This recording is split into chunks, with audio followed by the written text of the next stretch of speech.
The hollow path. The forest was quiet when they arrived. Too quiet. CJ tightened the straps on his pack, looking into the trees. Still want to do this? He asked. Tara nodded. Behind them, their sons, Ethan and Justin, were already stepping into the woods. They were seekers, not professionals, not adventurers, just people trying to find something. Maybe truth, maybe something older. They didn't speak much as they followed the path, but the silence wasn't peaceful. It was listening. They walked for hours. The trees grew closer. The light grew dimmer. Birdsong vanished. Only the sound of leaves and the wind moving like whispers. Ethan kept glancing over his shoulder. Justin stayed close to Tara. CJ led the way, his jaw tight. Tara watched the branches shift like they breathed. No one said it, but they all felt it. The forest was watching. That night, after they made camp, Ethan wandered just beyond the firelight. He heard something, a voice, software, feminine, calling his name. He followed it deeper into the trees. It sounded close, gentle, familiar, and then nothing. Just mist and cold. Ethan didn't tell them. When he came back, he said he just needed air. No one questioned him, but something followed. Tara felt it. CJ heard branches snap behind them with no footsteps. Justin started sleeping with a knife in his hand. And Ethan, he began to dream. Days passed. The forest grew darker, mist heavier, time stranger. Then one night, a flower bloomed near their camp, glowing, bright, warm. Everyone felt it. Tara whispered, "Ningwakwe." CJ stared. "She's watching us." No one touched it, but they all felt something shift, hope and dread together. The next day, food went missing. Then a voice in the trees laughed. Justin accused Ethan. CJ defended him. The group fractured. But Tara, she stayed quiet because she knew Ethan was hiding something, and she also knew he hadn't chosen it. The forest had. They pulled Ethan aside, demanded the truth. He finally confessed. The voice, the dream, the gift. They told him to give it up, but he couldn't. Tara stepped between them. "He's still my family," she said. CJ hesitated, and that night something in the woods screamed. Not human, not animal, wrong. They followed the trail of sound and came face to face with a spirit. She was beautiful and broken, glowing with a soft, ancient light, eyes full of sorrow. She pointed into the woods and vanished, leaving behind only a circle of stones and a choice. They found it just before nightfall, an old campsite, rotting, dead. But something moved, a thing with no skin, no eyes, crawling toward them on hands that used to be human. They destroyed it, but not before it whispered, "You took the gift." Ethan collapsed. The gift pulsed in his veins. The forest screamed. They carried him, ran, and stumbled into something worse. A creature made of shadows and roots, of hunger, of hate. They fought. CJ held it back. Tara dragged Ethan. Justin screamed through tears. They survived, but only barely. They made camp again, silent, shaken.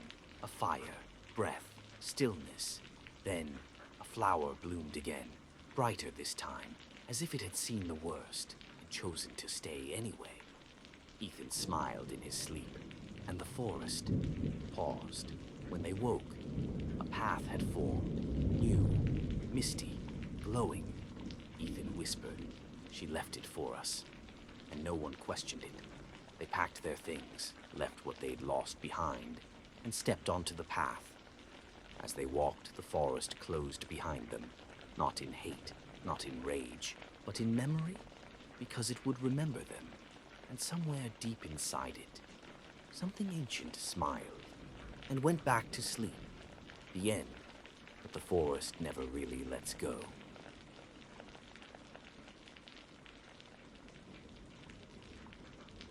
The reflection room. They always whispered about the third floor of the Hemsley Library.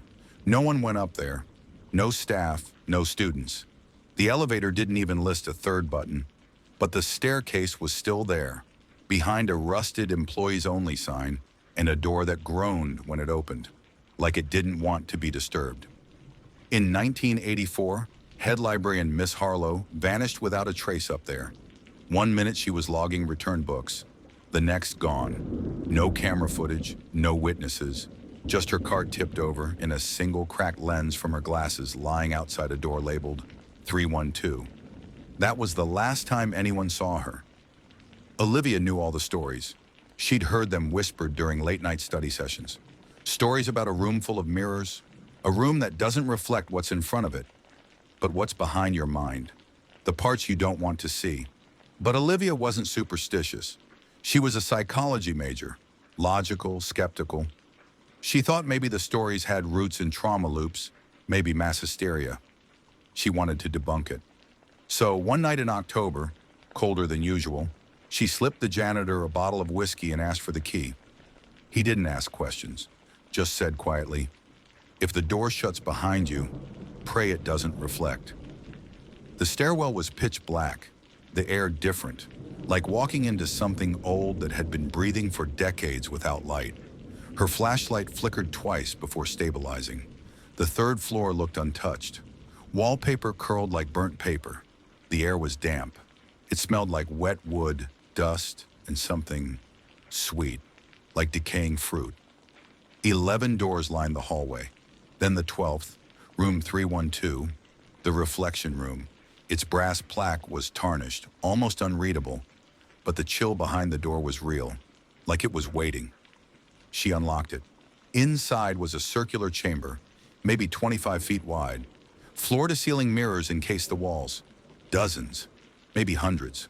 All warped, old, cracked. Some were fogged over like breath on cold glass. Others were streaked with something dark, like dried blood or ink. But none of them showed her reflection. Not one. She turned in a slow circle. Her flashlight flickered. Then, one mirror lit up. Just one. Her face appeared in it. Only, it was smiling. She wasn't. She blinked.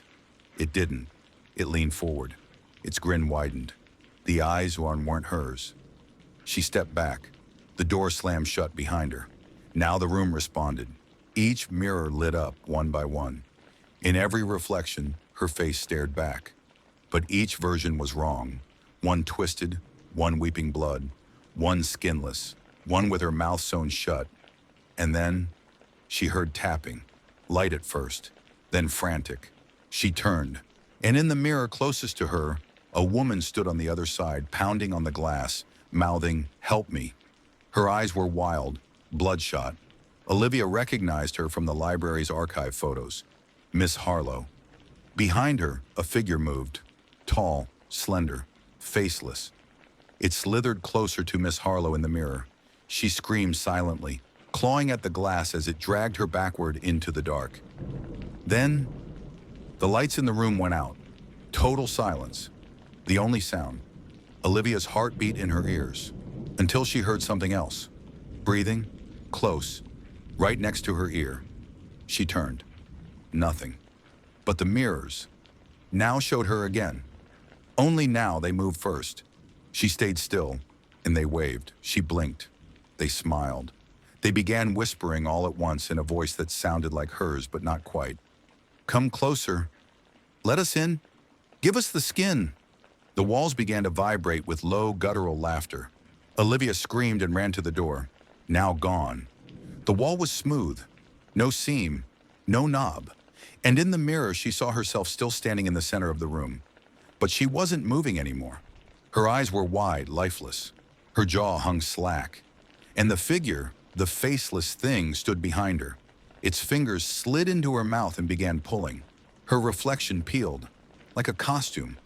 And what was underneath wasn't human. It was her, but twisted, hollow-eyed, hungry, and smiling. It stepped forward. Olivia felt something crawl into her throat, like invisible fingers pushing their way down, choking her scream. The lights went out again. The next morning, security found the third-floor stairwell open. Room 312 was locked, as always. But just outside the door, they found a cracked lens and a message smeared on the wall in frantic, broken lipstick strokes. "She looks like me now. She's wearing me." The guards called it vandalism. They painted over the message by noon. No one questioned when Olivia showed up later that day. Smiling, polite, but somehow wrong. Her laughter came half a second too late. Her eyes caught reflections that weren't there. Students began to disappear, one by one. No struggle, no sign. Only a mirror left behind in each empty dorm room. The whisper door. They said Westbridge Asylum had been abandoned for 30 years. After the fire, after the missing patients, after the bodies they never found. The locals boarded it up, pretended it didn't exist. But the stories kept spreading, whispers in the dark. It was said that if someone went inside after midnight, found the black hallway, and listened at the door with no handle, they'd hear something. A voice, their own deepest fear whispered back. And if they answered, the door would open. And when it opened, what came out wasn't them anymore. Chris didn't believe it. He thought it was just another story to keep people away. But he was wrong. The night was bitter cold when Chris and his friends slipped through the rusted side door. The air inside was thick, like the building itself was alive and angry. The floor creaked with every step, as if the asylum was waking up. The air smelled like old rot, like something was decaying deep inside the walls. Then they found it, the black hallway. The light from their flashlights barely cut through the suffocating darkness. The floor was cracked and covered in dust. The walls, twisted, warped, looked like something had been clawing at them from the inside. At the end of the hallway, there was a door. Black, old, no handle, no seams. It didn't look like wood. It looked like something grown. Chris could feel it, a pulse, a throb, like the door was alive. He was the first to step forward. "Let's see what happens," he said, grinning. Chris had always been the cocky one, the brave one, always pushing them to do things they shouldn't. He pressed his ear to the door. Nothing at first, just silence. Then, scratch, scratch, scratch. The whisper came, soft at first like a breeze, and then it grew clear and cold. "You will die alone, forgotten, crawling." Chris pulled back and laughed. "Ha, come on, I'm not scared." But the whisper, it wasn't finished. Liar. The door cracked open, and out stepped Chris. But he wasn't Chris, not anymore. His hoodie was torn, his skin stretched too tight over his bones, his smile too wide, his eyes empty pits, black, and something thick and black dripped from them. He reached for them. They ran. They ran down that hallway, but it didn't end. The walls stretched. The doors melted into the walls. The lights above them flickered and popped, one by one, leaving them in darkness. They couldn't escape. Behind them, they heard that laugh. Not Chris's, but something else. Something wrong. One by one, the others disappeared. They saw them, all of them, grabbed and dragged back into the dark. And then there was nothing. Just Chris. He stumbled through a broken window and out into the cold night. He thought he was safe. He thought it was over, until he saw the flashing ambulance lights. An officer ran toward him, shouting. His voice felt distant, like it came from the other side of the world. He asked if Chris was okay, his face pale, his eyes wide with fear. Chris nodded, though he didn't know if he was. He barely recognized himself. The medic shone a flashlight in Chris's eyes, her hand trembling. She pulled back, staring at him. Something in her gaze made him look at himself. In the reflection of the ambulance window, it wasn't him anymore. His face was the same, but it was smiling. Too wide, too hungry, too wrong. He blinked. It didn't blink. His hands, they were different. Cold, pale, like they weren't his. The officer backed away, horrified, and that's when Chris realized he wasn't him anymore. It was never him. In the ambulance window, his reflection moved without him. It smiled and he didn't. Then it whispered, You should never have opened the door. The last thing Chris remembered was hearing the laughter, that low, hollow laugh that echoed from the asylum. And when he turned back, the building was gone. The asylum, the black hallway, the whisper door, all of it vanished. But the laughter, it followed him. It always will.